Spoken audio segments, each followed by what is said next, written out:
E aí, galera, beleza? Todos estão bem? Espero que sim. Sou Alexandre da Champ com você aqui mais uma vez. Hoje vamos falar de um assunto polêmico onde muitos não sabem e às vezes até não procuram saber, na verdade, né?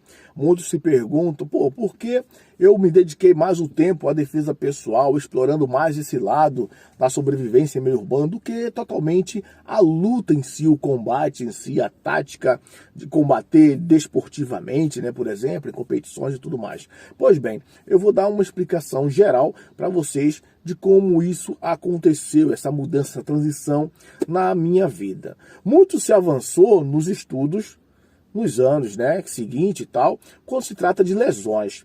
Quem aqui nunca apagou, nunca dormiu, né? Lesões cerebrais relacionadas a traumas, mas ainda quando se fala de esporte, aí a coisa fica mais complicada ainda. A perda de consciência ou até a confusão mental ou tontura que às vezes se sente após o nocaute é sim um sinal neurológico, claro e evidente. É um sinal que houve ali um desarranjo no cérebro. Entenda bem isso, tá? Um desarranjo no cérebro do indivíduo ali. Aqueles que já tiveram essa experiência no passado não devem se preocupar, tá? Não se preocupe, porque na maioria das vezes esse tipo de caso e eventos não terá repercussões neurológicas futuras, por assim dizer. No entanto, o grande problema, na verdade, porém, ocorre para aqueles que têm o quê? Que sofrem traumas consecutivos na cabeça. Ou, por exemplo, a pessoa recebe trauma um após o outro. Explico com calma. Calma aí, grande gafanhoto. Temos, para simplificar, dois tipos de traumas fechado do crânio, tá? Quando não se há violação da caixa craniana, como ocorre naturalmente na maioria dos esportes, ok? No primeiro estágio, no primeiro tipo, o paciente terá, após um golpe, alguns sintomas, tá? Alguns sintomas neurológicos, uma perda de consciência, uma alteração motora qualquer e confusão. Muitas das vezes é uma confusão mental, um borramento visual e coisa do tipo. E será prontamente retirado do treino, do local de competição, ou seja lá como for ali, ocasionado esse trauma, né? E encaminhado ao hospital. No outro tipo, a gente encontra aí uma história que começa igual. A mesma coisa. Porém, o paciente apresenta uma melhora rapidamente, uma melhora espontânea. Aí o que é que acontece? Após alguns minutos, ele volta prontamente para treinar e aí que mora o perigo, tá? É quando a pessoa acha que não, tô bem, volta a treinar. A grosso modo, eu posso dizer assim que quando os sintomas são passageiros, ocorre apenas um desarranjo neuroquímico, por assim dizer, no cérebro. Mesmo um exame de raio-x, um exame de imagem, tomografia ou ressonância, pode vir até normal, né? A pessoa nem vai ter muita desconfiança, nem mesmo o médico pode prontamente diagnosticar algo além. O que pode e vai voltar ao normal em alguns minutos, não tem problema. Horas, às vezes dias, fica tudo normal. Não terá grandes repercussões em coisas futuras, desde que seja interrompida ali imediatamente o ato físico daquela pessoa.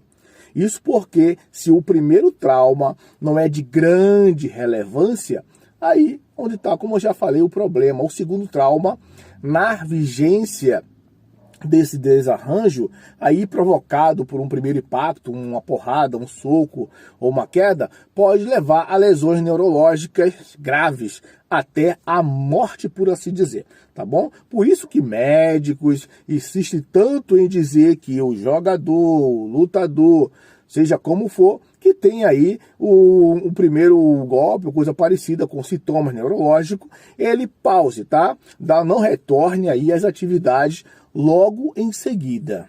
Dá uma pausa para se recuperar, ficar tranquilo, Aí depois ele pode continuar com seus treinamentos, sempre avaliado por um profissional. A síndrome do segundo impacto, como muitos costumam chamar, é a síndrome do segundo impacto, né? Assim que geralmente, que eu recordo que as pessoas chamavam muito. Tem como definição sofrer novo trauma de crânio atrás, antes que o cérebro seja ou esteja completamente recuperado do primeiro impacto. Geralmente é essa a noção geral. Ela pode ocorrer em ambos os tipos de traumas. E com traumas porque a causa, por exemplo, ou seja, se você sofrer um trauma de crânio e em um acidente automobilístico, por exemplo, presta bem atenção nisso.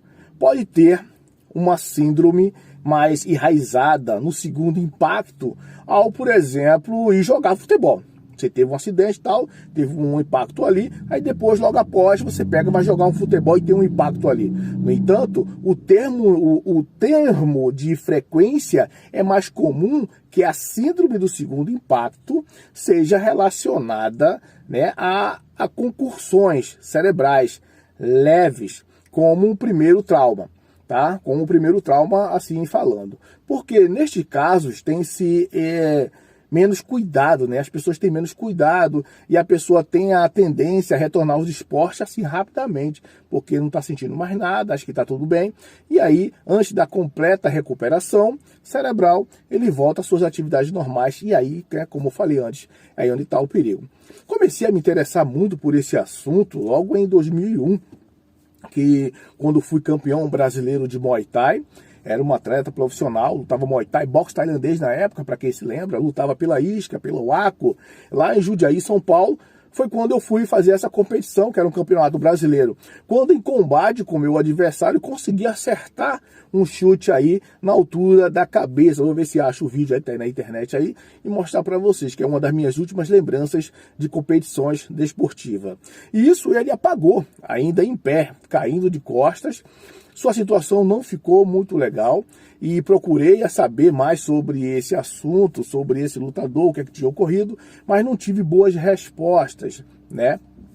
Com o tempo, passei a me dedicar mais na área da saúde. Me formei em radiodiagnóstico, né, técnico de radiologia médica, fisioterapia holística. Comecei a me dedicar mais por essa área da medicina, aprendendo e compreendendo mais sobre esses assuntos, que também pensava nas vantagens e desvantagens de ser um lutador desportivo, né? Um lutador desportivo. Assim, por conta disso, eu passei aí a me dedicar mais à defesa pessoal, tá? As estatísticas, eu não tenho muita estatística a nível brasileiro, né? Porque não se tem muito desses dados nacionais no momento.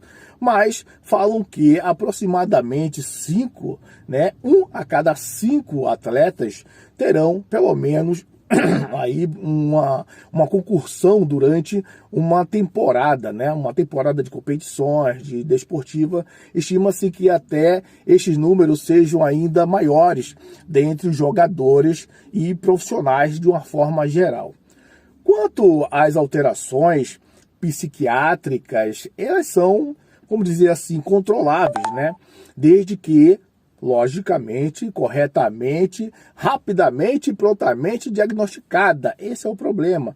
A gente vai ver que muitas pessoas ficaram traumatizadas após atos como esse, foram ficando ruim por não ter sido diagnosticado antecipadamente. Aí acaba se tornando uma coisa irreversível. Ela não tem cura, tá, gente? Quando há uma situação como essa. No entanto, sabe-se hoje que aqueles movimentos que levam à rotação da coluna também, tá, são os mais responsáveis, são os maiores responsáveis aí por lesões nos esportes também de contato. Os tipos de lesões mais comuns são a hérnia de disco, tá? Todo mundo conhece uma hérnia de disco, que pode ocorrer aí nas regiões lombar, cervical e também torácica também. Raramente na torácica, mas também ocasiona em algumas situações. Se falarmos só de hérnia, os sintomas podem variar, tá? Desde apenas uma dor, até uma dor local, até a perda aí. Eita, perdi a luz aqui, meu Deus do céu, que horror. As funções motoras desse tipo de lesões. O tratamento pode ser somente clínico, mas rapidamente é medicado, uma fisioterapia, ou ato cirúrgico, nos casos mais graves ou com sintomas mais expressivos, né? A pessoa pode procurar aí uma ajuda médica e resolver o problema facilmente. Pode ainda ocorrer fraturas, tá? Isso é importante falar, na coluna. Falar das fraturas cervicais, por exemplo, é de extrema importância. Muitas pessoas não dão muito valor a isso, acham que é só botar uma luva para uma academia, trocar porrada e está tudo certo. Não é bem assim. Estas fraturas estão frequentemente associadas a traumas de crânio. Isso porque a velocidade do impacto no crânio pode causar o que chamamos de efeito chicote, tá? Vou falar agora para vocês sobre efeito chicote. Vamos lá. O efeito chicote, como assim chamamos, né? Ele ocorre quando, por exemplo, o mecanismo de trauma e de aceleração e desaceleração, né? Aceleração e desaceleração. Mais ou menos ocorre em um acidente de carro, como mais ou menos ocorre num acidente de carro. Aí você pode ver em alta velocidade, por exemplo. Eu explico isso com mais calma. Quando o carro está em alta velocidade, uma pessoa está lá, né? Que está lá também, dentro dele, também está seguindo-se, deslocando-se na mesma e alta intensidade e velocidade, correto? Correto. Quando este veículo, ele para prontamente por um impacto, uma colisão, ele subitamente é parado, forçadamente, ok? E o que é que causa isso? O corpo que está dentro do carro, esse veículo também faz com que pare, ok? A questão é o quê? O nosso corpo, os órgãos internos, param em movimentos ligeiramente diferentes. Esse é o grande problema. O que faz o cérebro, por exemplo, colidir com a própria caixa craniana. Aí dá aquele impacto. Na coluna, o mecanismo é igual, tá? A medula pode colidir ali com o canal ósseo, né? Esse canal ósseo ali que basicamente suporta, né? Que acaba tendo que suportar aquele peso ali. Este efeito, na verdade, pode acontecer em todo o corpo, com causas diversas e lesões também diversas. Mas na região cefálica e cervical, ela é especificamente catastrófica, tá bom? No esporte, isso acontece durante um soco, por exemplo, que leva a cabeça do indivíduo para trás, né? E ele acaba voltando. Então, ao momento que ele vai bruscamente para trás, ele acaba aí podendo ver em vários cenários aí acontecendo essa cena, que esse impacto de parada rápida, isso acaba deixando muito mal a situação, podemos levar a grandes situações, tá? A faixa etária mais cometida são adultos e jovens, que com uma discreta predileção dos homens, por assim dizer, com as mulheres, a situação mais comum inclui acidente automobilístico, tá? Geralmente, esse tipo de trauma acontece muito em acidente automobilístico, mas também, agora, com a seção do MMA e luta de contato, muito no Brasil, acontece também como queda de lajes, né? E agressões constantes. A gente vê vários cenários aí de agressões na cabeça que a gente pensa que é só bater ali, tá tudo certo, mas esse tipo de situação pode levar pessoas a ter traumas irrecuperáveis, ok? Eu estou passando essa linha meditativa para vocês sobre traumas e situações traumáticas, mas que a gente possa poder raciocinar mais um pouco. Nós somos responsáveis pelas nossas escolhas, ok? Eu costumo dizer sempre para as pessoas o seguinte: escolher ser um lutador não é igual antigamente, onde você era um gladiador, onde você tinha que lutar pela sua vida e diversões de outros mais favorecidos. Então, eu nunca gostei dessa coisa de prostituir minha arte por dinheiro, de lutar assim pelo dinheiro, né? Como até o próprio Bruce Lee falava, não prostituirei minha arte por dinheiro. Mas, infelizmente, a necessidade atual de muitos, como também foi a minha na época, me obrigou a optar, a aceitar qualquer valor que me dessem lá para que eu pudesse participar de competição apenas por alegria e distrações de outras minorias, né, mais favorecidas. E com o tempo, eu acredito que muitas pessoas com o tempo vão entender que existem outros caminhos, outras formas de você conseguir os seus status sociais, mas infelizmente nós temos uma educação humana de ter que provar alguma coisa para alguém. Então, somente quando a gente evoluir espiritualmente e mentalmente é que a gente vai entender que a gente não precisa provar nada para ninguém. Ok, gente? Forte abraço, fiquem com Deus. Se não for inscrito no canal, meu amigo, se inscreva, dá um like no vídeo se gostar da nossa apresentação e até um próximo momento, se Deus quiser.